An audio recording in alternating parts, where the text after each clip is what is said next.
first of all, when you hear words like that, anterior cingulate gyrus, you sort of go, oh my gosh, you know, so what's all of that? Gyrus is just the Latin word for bulge, all right? So sort of a fat bit of the brain.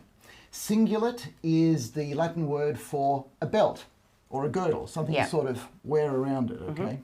And I find this really interesting as to where the anterior cingulate gyrus is, because the anterior cingulate gyrus is the principal place that we connect with other people, that we have our empathy, compassion, kindness. We are wired to get on with other people, to look out for other people, to feel their pain, that's where the amygdala comes in, and to connect with them. But let me just backtrack. Okay. All right, so the brain. The brain is actually two brains. We have a left brain and a right brain, and we don't know why. We haven't actually unraveled why we have two brains. We just know that we do. And it is right to say that the left brain tends more towards time-based and logic in our lives. So, for example, the left brain takes care of words and language. All those pathways are in the left brain. The right brain, is it more creative? I actually think that that's a metaphor that we came up with, not steeped in science, based on the idea that words come from the left brain. However, in our frontal lobe, when it comes to our beliefs, they're actually taken care of in the right frontal lobe. So there is some basis to the idea that left brain is more logical and right brain is more creative. But the truth is we all use all of our brain all of the time. And the two halves talk to each other. So let's say we've just cut off somebody's head and we've got their brain, left side of the brain, right side of the brain, and they're connected. And I found the leftovers of a cuttlefish.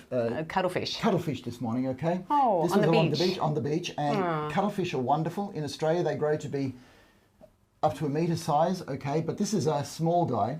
But I'm going to pretend that this guy is the bundle of nerves between our left and our right brain. Okay, so our left and our right brain are connected by a bundle of nerves. I hope you can kind of see that. But all right, so it's connected like that. Now the anterior cingulate gyrus forms a belt like the second finger around those nerves. Okay, the anterior means just the front bit of the cingulate gyrus.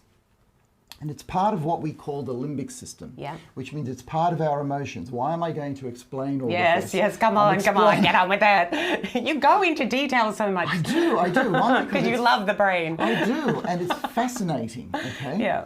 But if we need an anterior cingulate gyrus close to our connection between our left and right brain, just so that we can communicate, so that we can work together, that is, the two sides of our brain can work together, we need the anterior cingulate gyrus to be working so that we connect with other brains and feel together with them.